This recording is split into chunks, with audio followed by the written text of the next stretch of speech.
কচু শাক দিয়ে ভাত খাচ্ছি, বোঝেন নাই? বুঝছেন? বুঝাইতেছি। এর নাম হচ্ছে কচুর শাক, সাথে আছে লেবু, কাগজি লেবু, একেবারে দেশি পিওর, কোনো ভেজাল নেই, ঠিক আছে? কারণ কাগজি লেবু ইদানিং ভেজাল হয়।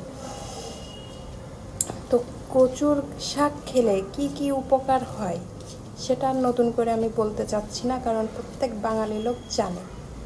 কিন্তু কথা হলো, এই কচুর শাক কীভাবে রান্না করলে কেমন লাগে। যদি ইলিশ মাছের মাথা দিয়ে ঘন্ট করা হয়, 3 প্লেট ভাত লাগে আমার। আপনাদের কয় প্লেট লাগে জানাবেন।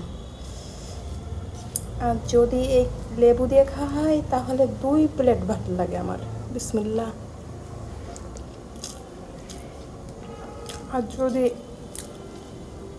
শুকনো ঝাল দেওয়া হয় ভেজে শাকের সাথে, তাহলে 1 প্লেট ভাত লাগে।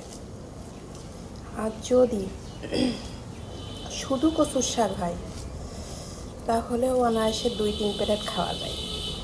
বুঝলেন? বুঝছেন এবার আমার কথা?